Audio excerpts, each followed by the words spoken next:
Thank you for tuning into From the Cowboy State podcast. I'm your host, Michaela Getz, and today we are joined by Ben, the manager of the Pitchfork Ranch. So I'm going to go ahead and turn it over to Ben really quickly, let him give a background on himself and how he came to the Pitchfork, and then we'll dive into today's episode. All right, yeah, thanks, Michaela. My name is Ben Anson. I manage the Pitchfork Ranch in Meeteetse, Wyoming. I grew up in Basin, Wyoming, so didn't end up too far from home. Yeah. Moved to the Pitchfork right after college, and been my only professional job that I've ever really had. Yeah. Worked summers through high school and college, and then went full-time here, so. That's really great. So where did you go to college at? I went to UW, Oh, nice. University of Wyoming, got my undergrad there, and then I went to TCU in Fort Worth, Texas, to the ranch management school for a year after UW. That's great. Small world, I finished my master's at Tarleton State University. Okay. So, yep, I know exactly what you're talking about. TCU, their ranching management program, that was a really great program. Yeah, that was probably one of the better decisions I've ever made, was going there, and that's kind of got me where I am today, really. So. That's great. So let's talk about a little bit of the history of the Pitchfork. It hasn't been in, well, let me back up, I guess. It's for sale right now, but it's been in the same family, right? For 26 years now. Yeah. It's been in the same family. And so they've always been, or y'all have always been in Meeteetse. Yeah, so the ranch started in 1878, so pre-statehood by 12 years. Yeah. And, that worked out really well. We have really good water rights because of that. Right. A lot of territorial water rights, which is kind of key in Wyoming. Yeah. And so in 1878, Otto Frank, he was a guy from Germany, came over and homesteaded it. His house is still there today. It's no longer part of the ranch, but you drive up to the ranch and you can see it, and there's an old red barn and stuff. It's pretty neat to look around. Yeah. And then Otto was there until the early 1900s. I meant to check dates before I came in, because I knew this had come up, and I just did this yesterday. But it was like 1901, 1902, something like that. Yeah. He died of an accidental gunshot wound. Oh, jeez. So that's what they say. Yeah. I don't know that a lot of the people familiar with the history believe it, just because when he died, there was a shotgun leaned up against the barbed wire fence. So they claim he shot himself crawling over the barbed wire fence, but somehow the shotgun magically propped itself on the barbed wire fence. So up to that point, I think he was acting as like he might have been a sheriff's deputy too. He had the power to arrest people. Sure. He was the first person that arrested Butch Cassidy for stealing horses off the ranch. Yeah. So Butch Cassidy's first lockup was in Meeteetse. Very neat. After Otto had his accidental gunshot wound, a guy named L.G. Phelps, he was an oil man out of Montana, he bought the ranch, expanded the ranch. So I think the ranch during LG's time almost went all the way to Powell, and then it went south. Wow. I don't know how far south it went, almost to Thermop. Wow. To the south. So, that's encompassing most of the county. Yeah, I mean, multiple counties. Yeah. Most Park County, and then Hot Springs. Going into Hot Springs County. Yeah. So I don't know how contiguous it was at the time. Sure. But lots of cattle, lots of sheep. Yeah. That was in a time where predator management wasn't really an issue. Yeah. So you had problems, you just went and took care of them. Right. And so from LG, one of his daughters married a guy named Charles Belden. Okay. Really well-known Western photographer, probably the most well-known Western photographer in his day. He kind of put the ranch on the map when he moved out there in the 19-teens, and kind of used his image and likeness to create a dude ranch up there. Right. And so they ran that dude ranch in the teens up until World War II kicked off. And, I think we were coming out of the Great Depression, and then everybody was going to war, so they weren't getting the customers at the dude ranch. And, sure. kind of went defunct then when World War II, or when the U.S. decided to join World War II. And then stayed in that family up until 1999. Okay. And during that time, from probably 1950 up until 99, different parts of the ranch had split off to different family members. Sure. So you end up with these different ranches, the Bartiel, the Witt, the 91 Ranch. That all used to be part of it. It isn't anymore. Wow. And so now we're, from 99 until now, we run on almost 100,000 contiguous acres. Wow. Which is nice. We don't have to truck cattle anywhere. Yeah, no kidding. Just kind of bump them pasture to pasture. Sure. They phased out the sheep with the wolf. Well, it was probably well before the wolf reintroduction, actually. It was well before that. Phased out sheep, just went to cattle. Mm-hmm. Back in the day, everybody in this part of the world ran Hereford cattle. Mm-hmm. And then in the 80s, everybody was kind of making the Angus transition. And are you guys fully Angus now? Nope. Okay. So we went another direction back then. The guy who owned and managed the ranch, he brought in Salier cattle. Oh, great. Because we're high elevation and the Salier are a continental breed. Right. And so the thinking at the time was they'll handle our elevation Do better in that, yeah. And so we ran Salier cattle, and there was a lot of Angus influence in that herd still. Sure. Up until 2019 when I took over, and then I've kind of phased out the Salier cattle, and now we're more a Sim Angus herd. Oh, great. And so just from a marketing perspective, it made more sense. We have more tools now that they didn't have available back then. Hate to say anything about CSU that's good, but Dr. Tim Holt from CSU, he developed a PAP test, which is pulmonary artery pressure. It's just a test that lets you know if cattle can survive at the types of elevations that we deal with. And it's an imperfect test, but it's the best tool that we have. Sure. And so we've used that a lot in the last 6 years, and it's worked out really well for us. So. That's really great. Before we jump into, because I have a couple questions about like the horse sale and things that you guys do now, kind of that transition post 2019, is that fair? Yeah. But something that we get asked a lot, or at least I see on the UW side, is, and I'm going to use the term kids loosely, but people coming out of college, and one of their goals is to not just hand on a ranch, but to actually manage it. So can you talk a little bit about maybe those steps if somebody wants to get into that? Is it best to start with an internship, or? I think it's good to be around the industry. Sure. And so while you're in high school and college, that's a good time to go kind of get your foot in the door and see what it's all about. And you can learn all the, cowboying and farming and putting up hay and calving cows. You can learn all that during that time. Yeah. And then, I'd say coming out of college, if that's a path somebody wants to go down, you need to get some business classes under your belt. Okay.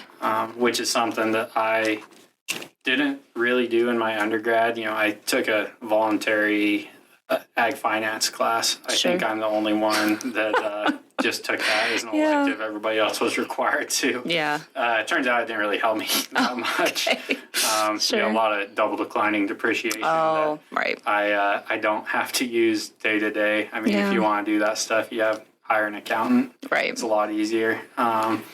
Took business calculus, stuff like that. And I was sitting in these classes thinking, man, I'm never going to use this stuff. And I was right. Well, I mean, at least you were right. Yeah. That's why I say, like, going to TCU, TCU's, I'd say, it's probably not as intensive as an MBA. Sure. But it's like an MBA in ranching. Right. At that point. Where, it's targeted for that field. Yeah. Yep. Every professor in that school, so I think there's 6 of them, one of the requirements to be a professor, you have to have ran your own cows. Okay. You have to have been involved in the industry pretty extensively before you can become a professor there. And that was super helpful to have 6 guys that you can go to any hour of the day. And I can still call those guys and they'll pick up the phone.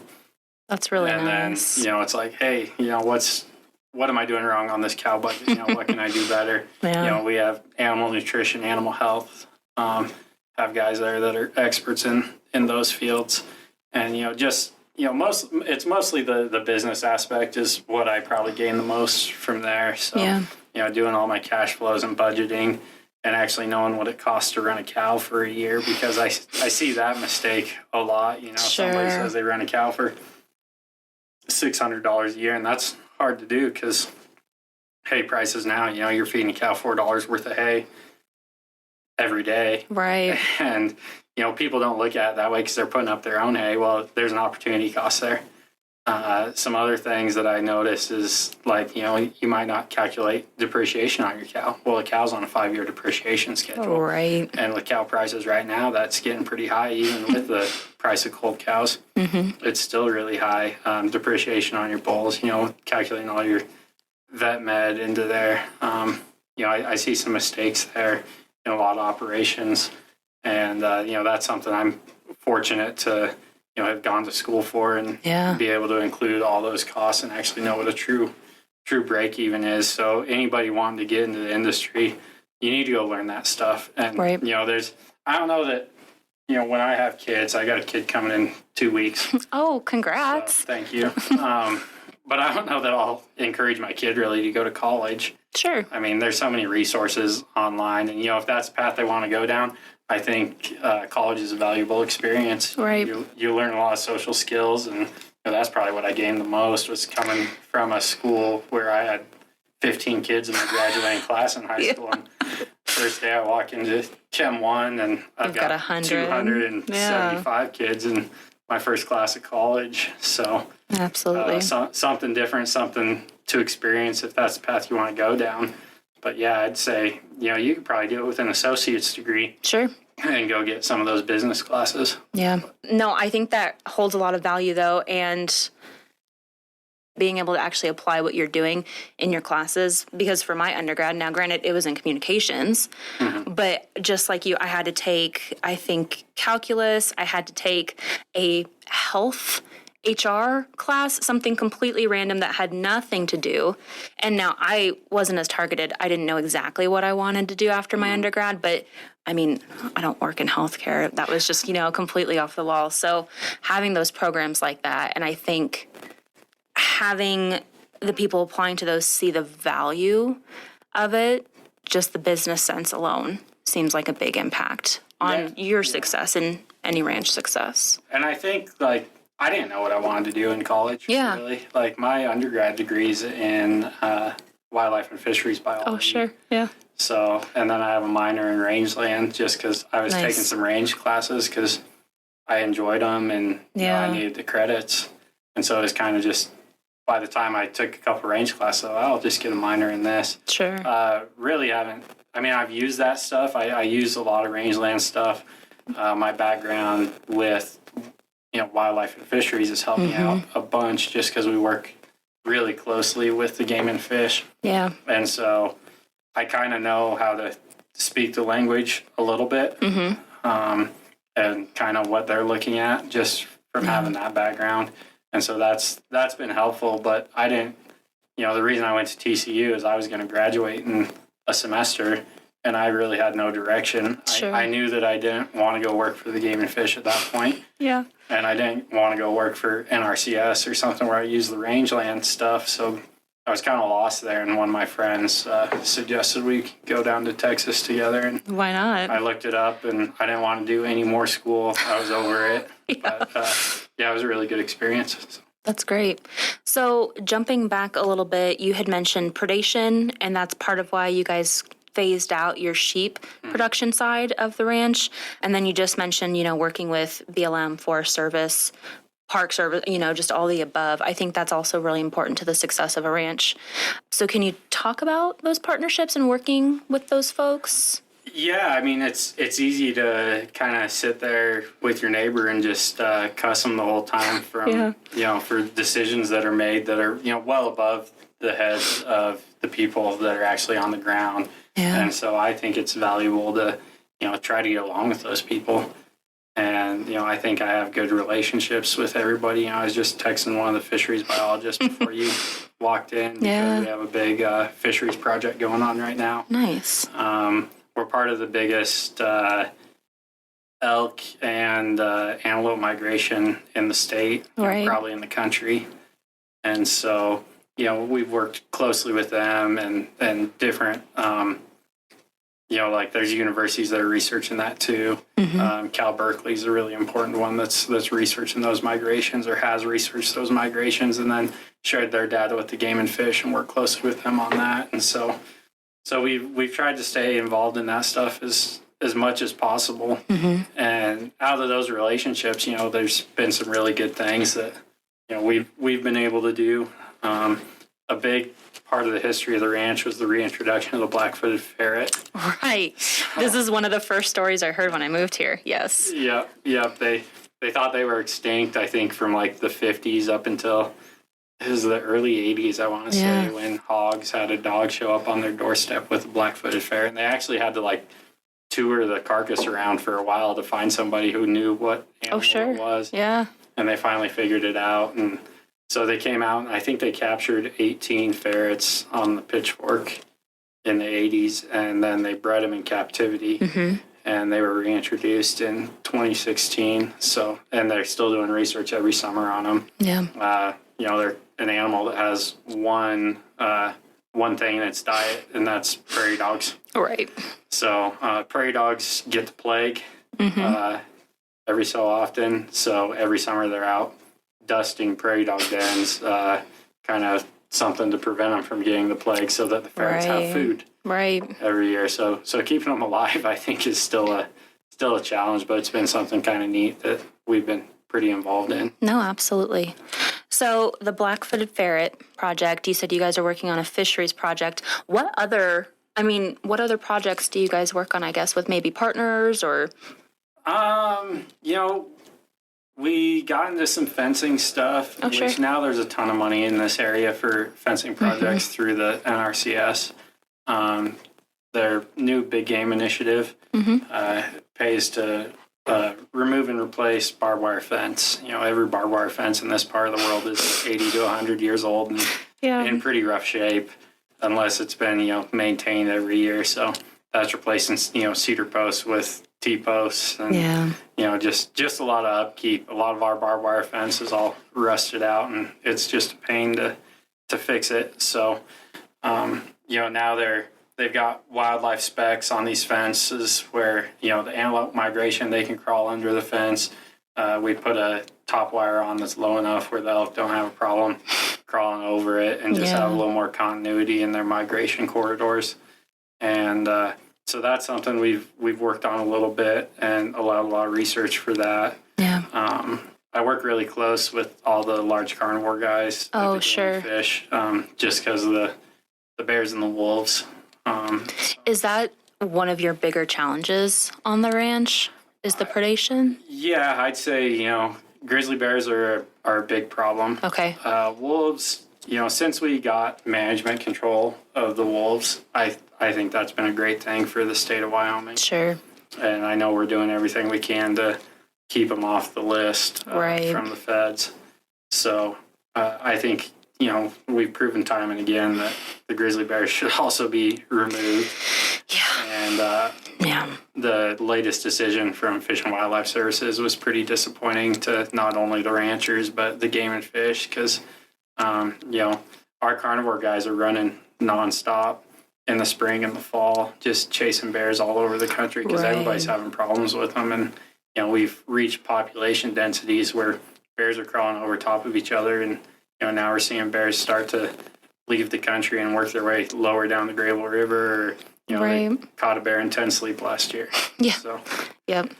Yeah, I've got a coworker in Pinedale, Sublette County down there, and him and I joke that we just swap bears every time you see someone transporting or relocating one. We just joke that we just swap bears in our parks. It is, yeah. That's funny. There was a bear that a hunter ended up killing it because it charged him this year right above the ranch. and it was a bear that had been relocated, I think, to either the North Fork or the South Fork. Yeah. And it was basically on a path back to Pinedale where they had originally caught it. So like that homing beacon that they have is pretty dang strong. Absolutely. Okay, so let's switch gears a little bit and talk about the horse sale. So horse sale, stock dog sale, when did you guys first introduce that? So let's see, we're in the 4th year of the sale. So 22 was the first sale. And, part of the reason we started doing it again is because historically the ranch had a horse sale in the 70s and 80s. Right. And they were raising all their own horses. And we've transitioned away from that where we don't have ranch horses that we're raising. All of the employees have their own personal horses. And so, we got together with the Clark family and who puts on the Cody sale and then Jake Clark's Mule Days, and got together with them and just had this idea. And this was probably in 2020, I imagine. Yeah, I think that's about the first time we started discussing this idea, putting on a sale at the ranch. And so it took a couple of years to get off the ground. We figured we could get consigners just from, our friends and people we'd worked around and, give them a good market for these ranch horses that they had and try to bring people to the ranch. And part of our reason for doing it is we started a beef program. Right. And we want to advertise the beef program at the sale. So I guess the goal now is to be, the best ranch horse sale in the country. Sure. And that's what we kind of strive for. I think we have, a more extensive preview than a lot of horse sales in the country. Oh, absolutely. We preview for 2 days, so Friday and Saturday before the horse sale. It's all preview, and you'll get to see a horse do pretty much anything you want to. And if you're there and you're a buyer and you watch that horse for 3 days, if there's any holes in that animal, you're going to find them. And that was the goal, was give our buyers a lot of confidence at the sale. Yeah. So 2 mandatory events at the sale. We have a trail course that everybody has to do, and then we have a head and heel branding that everybody has to do. And so you kind of get to see these horses in their working clothes and just kind of their day to day. And then, we have other events that you can enter if it's a cutting, or, we have 1 and a 2-man doctoring. And the team roping, right? Yep. We'll have a little team roping. I don't think we've had anybody show up with a horse they wanted to run barrels on, but I'd be more than happy to throw some barrels in the arena and Why not? Let it fly. Yeah. So. No, I think so. I went to the horse sale last year, and I had been to the auction up at Billings Livestock Sale. I didn't get a chance to go to the Cody horse sale here downtown, or Jake Clark Mule Days. I'm a swim team coach, and we were gone over the summer and everything. But I completely agree with what you said. I think the preview that y'all give is really great and really extensive, because I've had, just my dad, he's bought, he just team ropes for fun with buddies sometimes. And the horse he has is this beautiful blue roan, but he gets up to a dummy or to a calf, steer, what have you, and he kind of wants to bugger away. And so I think those are the things that you get to see, like what you're saying, that you maybe wouldn't with a different sale or just Facebook, whatever. Yeah. And I think, that's a cool part about the branding, the head and heel branding is, you get to see how that horse rates. Right. If, we don't sell a lot of finished rope horses. Sure. But all those horses have been roped off of, out in the pasture, doctoring and branding and everything else. And, you can watch that horse wheel in there for a heel shot. And, I've ridden a lot of them that they get to that calf and they start to booger a little bit. And, it's just time and repetition, it seems like, on a lot of them, but maybe some of them are always going to have just a little fear there. Yeah. Yep. And, that gives people a chance to say, I bet I could probably back that thing in a box and rope 300 or 400 steers and be able to go to a jackpot on it. So, it still takes a long time to finish a rope horse. But, there's certainly quite a few horses at our sale that I think kind of fit the bill for somebody to buy and then send to a trainer or do it themselves and, have a rope horse in another year. Or like you said, barrel horse. Or barrel horse, yeah. No, that's great. So you said that the horse sale, kind of the target was to obviously showcase these horses, but to also showcase your beef production side of the ranch. I thought that was one of the coolest things. And honestly, again, my partner and I, we have a chest freezer now. So we're like, okay, where are we going to buy beef from? Instead of just having to go to Blair's, Walmart, or a local producer here. And I think that's probably one of the smartest marketing tools I've seen, because we tasted those ribeyes.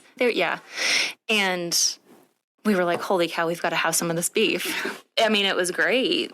Yeah, thank you. We've worked really hard on that. And, kind of something that's always been lacking in the cow-calf industry is, we're selling weaned calves at 7 months. Sure. And so we never really know how those cattle are going to go perform in a feedlot and then hang up on the rail. And so that's something we started to focus on. And I think it's getting better and better every year. We started buying really good genetics to where, my number one product that I sell is a weaned calf in the fall still. Okay. And so I'm really focused on weaning weight when I'm selecting bulls and replacement heifers. But, then my next number one focus is marbling. Sure. And so a bull for me has to check both those boxes, weaning weight and marbling. And I think it's gotten to the point where now we're carcass ultrasounding on the hoof a couple months before slaughter. Okay. And so the product that we're then selling to the public is going to grade a really high percentage of it's going to grade prime. Mm-hmm. And that's something we've worked hard to get to.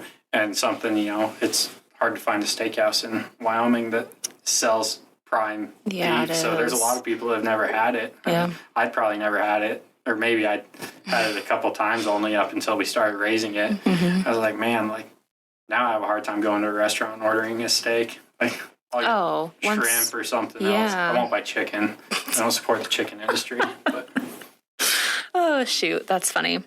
No, I think that's really great. And so what are the upcoming dates for this year's horse sale? Yeah, so we've kind of decided on the weekend after Memorial Day. Will be the sale every year. So this year it lands on the 30th and 31st of May and is the preview, and then the 1st of June is sale day. Great. So. And tickets for those are super reasonable. We've already bought ours for, again, the ribeye dinner, and I think is it maybe $40 a piece for that? Yeah, it's $40 for the steak dinner. I think $20 for the burger, I want to say. And so we'll either serve steak or burger, and that's all beef that we raise. And so that was the whole point in that. When we first started, we're like, well, we were thinking about just going to Costco and buying beef. It's like, no, if we're going to promote our beef program, we're going to have our own beef. Right. And so, TJ and I get a cook for that, which is probably my least favorite job of the horse sale, just standing over a grill for 2 hours. I mean, you get done and it's never as bad as what you envision in your mind. Yeah. But I usually try to find somebody to take my job halfway through. So too funny. But yeah, that's been a really good deal. And then we have a band that plays right after the dinner, so to get people to stick around. And we really want to have those interactions between the buyers and consigners at the sale. If that's going out and trying a horse there, or just talking to them at that dinner, you have plenty of opportunities to be around them and pick somebody's brain and ask all the right questions. And we also encourage everybody, if they have a horse that they're interested in, go try that horse before the sale. Sure. They get to sale day and they're around a bunch of stuff that they've never been around before. Yeah. And they're probably never going to be around again. It's like my personal horses, they're there on the ranch all the time, and then all of a sudden we've got 1,000 pickups and trailers and banners and campers vendors, and everybody's running around, and they're like, sometimes you're just like, whoa, this is what the heck is this? So, yeah. No, that's great. All right, so Pitchfork horse sale after Memorial Day, the weekend after Memorial Day weekend. So now I guess, are there any stories you can share? Anything else you can tell us? You started there and then you worked your way up to be the manager. So, I feel like you've probably got some good stories. Yeah, I'm trying to think of stuff that's safe to share. Touche, yeah. Yeah, in public. I mean, like our cow camps, that was the best job in the world, was going to our cow camp up on Jack Creek. I spent 4 summers up there, and 6 weeks to 2 months at a time. Wow. A lot of times I was up there by myself, so I got a lot of good conversations with my dogs and horses. Right. Really lacked social skills when I got off the mountain in the fall. But it's 35,000 acres, so that was a really cool experience. I wish I could still do that every summer. Kind of got hired out of that position, unfortunately. Yeah. But you go up there and chase bears around and just prowl around cattle, and that was always the best job in the world. So if there's any young kids listening, go find you a job like that. Yeah, sounds like it. That's doesn't pay great, isn't very glamorous, but it's one of the best experiences I've ever had. So.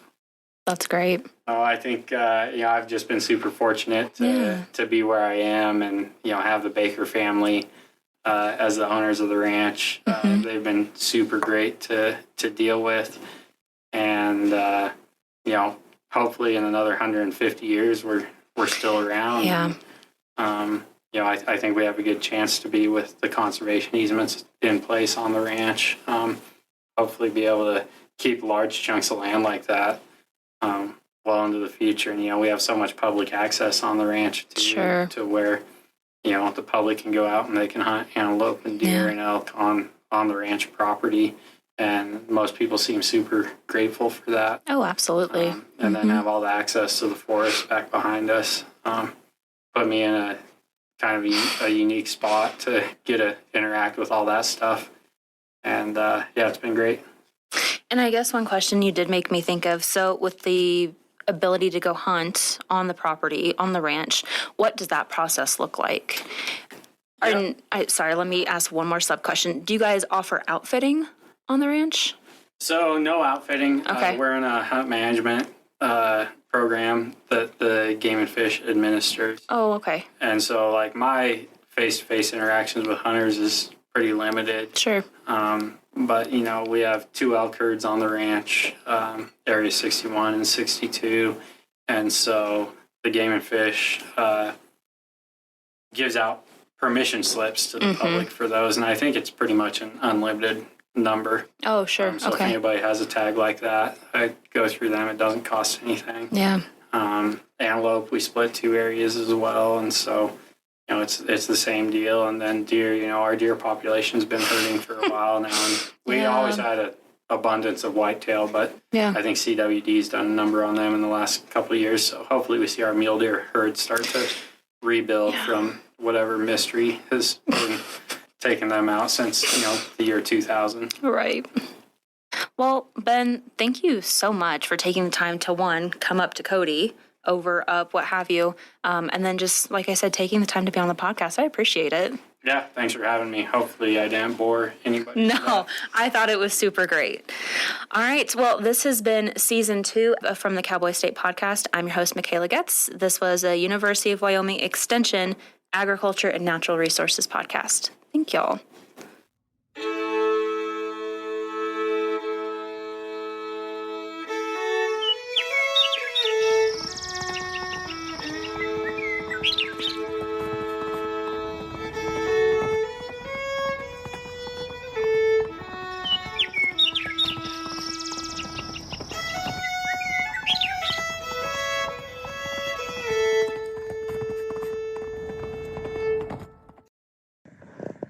As a reminder, this is a University of Wyoming Extension podcast.